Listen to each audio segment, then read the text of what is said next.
Hello and welcome back to Whovian Espresso, and we finally made it, the start of series 13 of Doctor Who Flux, the Halloween Apocalypse, chapter 1. So I am going to be talking in spoilers, so there is many spoilers in this episode to talk about, so I just thought I'd give you a bit of a fair warning before we get into the video, in case you didn't see the title or stuff like that. But yeah, we are going to be discussing spoilers for the episode. If you have not yet watched it, it's on iPlayer. I think it's on AMC Plus in America or something like that. So yeah, if you haven't yet seen it, go watch it now. And now let's go on with the video after the titles.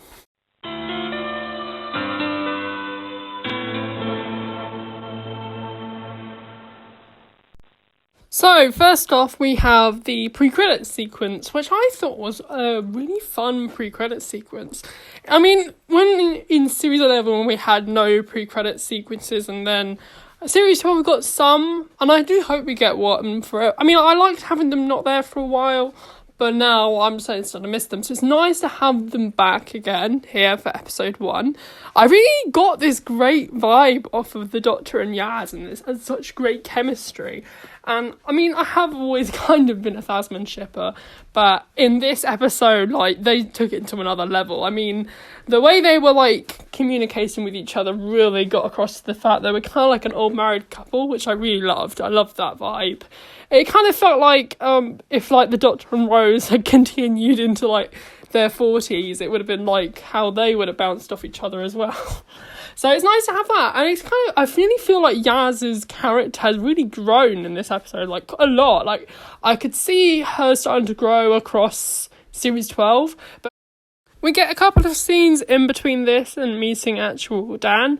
For example, I think we first sequence, I'm doing this from one watch, so I'm trying to remember it, but there's a first sequence where we're in sort of Liverpool, like 1800s, and there is Joseph, I can't remember something, the philanthropist, that the mad philanthropist in Liverpool is digging his tunnels. He only really gets one proper scene. There is one thing I will say is that there is a lot going on in this episode. It's hard to take in one viewing. So this could be a bit of a rambling review, but I mean, it's usually a rambling review, but that's not the point. But things like the Liverpool thing did kind of get pushed to one side. I mean, obviously it's 6 episodes long, so nothing's going to get pushed away for long. But certainly in this episode, there is a lot of chaotic energy, which is no bad thing, really. I just thought there were a lot of subplots, and this Liverpool one in the 1800s is pushed to one side until the ending cliffhanger, which we'll get to when we get to the cliffhanger. But it's interesting. I'm curious to see how these tunnels will link in to the rest of the story in the episode, in the rest of the Flux episode. And then next we are introduced to the peach people I have on the screen right now. One's called Swarm, and his sister, which I don't know anything about. But I think it's interesting. We get this scene, and I remember remarking, they're using the same Time Lord guns that Gat had. So I'm presuming that Gat is a member of this division. And I immediately recognised him. I was like, I wonder if they're reusing those props, or if it's deliberate. It turned out it was deliberate and they were from the division. And I'm betting that the person who sort of was left there, I don't know, there was the person who got paralysed, and then there was the person who also just got left there, I think. I can't remember if she got killed. But I think that second person, the new kid on the block, I guess the new division person, is the Doctor. I'm guessing that person's the Doctor. And that's the beginning of where they meet, in that scene where they're on an abandoned outpost at the edge of the universe, and the Swarm is locked up, and Swarm's just locked up. I'm interested to see who the Swarm character is.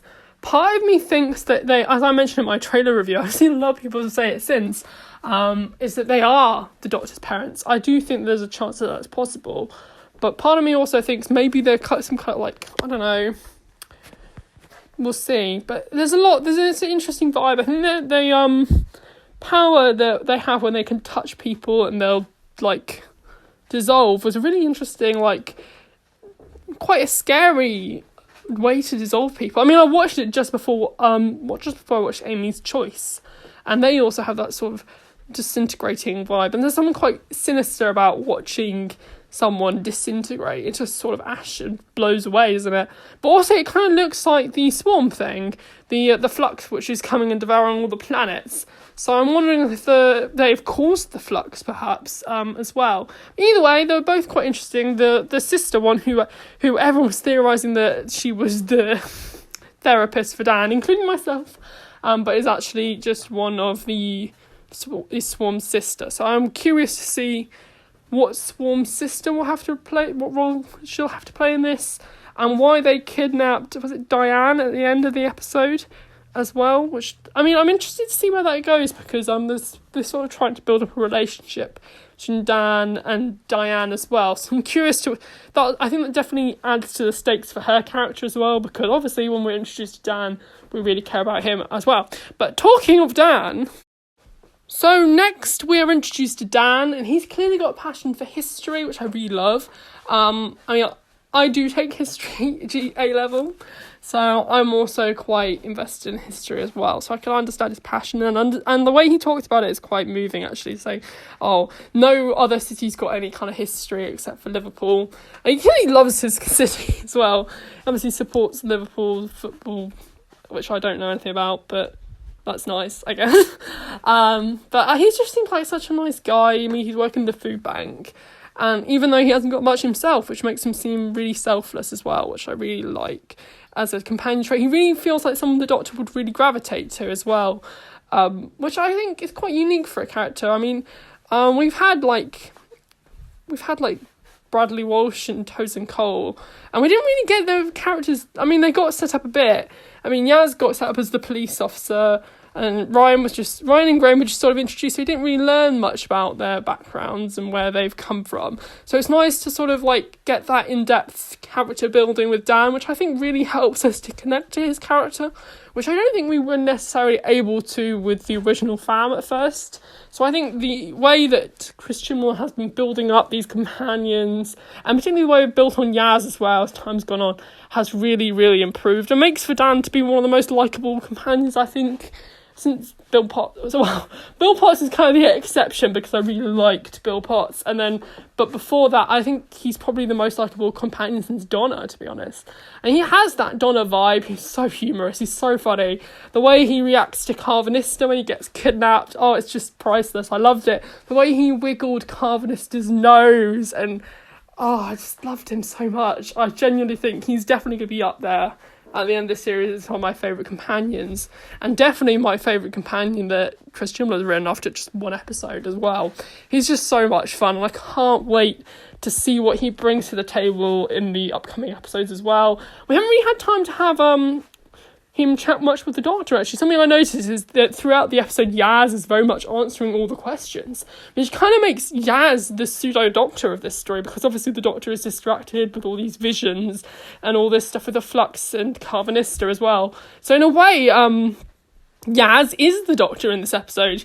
And usually when we have a new companion introduction, the Doctor has to answer all the questions about how the TARDIS works and so on. So I thought it was really interesting choice from Chris Chibnall to do that, and I wonder if it does set up more about this sort of Clara type storyline, because Clara very much became like the Doctor, so I wonder if that's going to be her comeuppance. I mean, we've had this article out from the Radio Times which says that Yaz is going to survive, but I mean, I can't see her just leaving the Doctor like that. I just genuinely can't. So I think something's going to happen, and I'm kind of worried for it, because I'm really starting to care for Yaz. And I love the team dynamic, actually, something before I haven't said, between Yaz, the Doctor, and Dan. I think they really get along together really well. So yeah, Dan is just such an icon. He's amazing. I love him so much, and I just hats off to him. I mean, it's incredible. So, Karvinista, the next character, we get introduced. He knocks down Dan's door, and he thinks it's a Halloween costume. I just thought it was so funny after the three kids, and then of course the guy with the can who just knocks around on everyone's doors. I did kind of find that funny too. We've already seen that because that was a preview clip that was released just before, but he knocks down the door and he thinks it's a Halloween costume. I love how he's, as I mentioned before, he loved the bit where he's stroking him and petting him. It's so cute, honestly. I love it.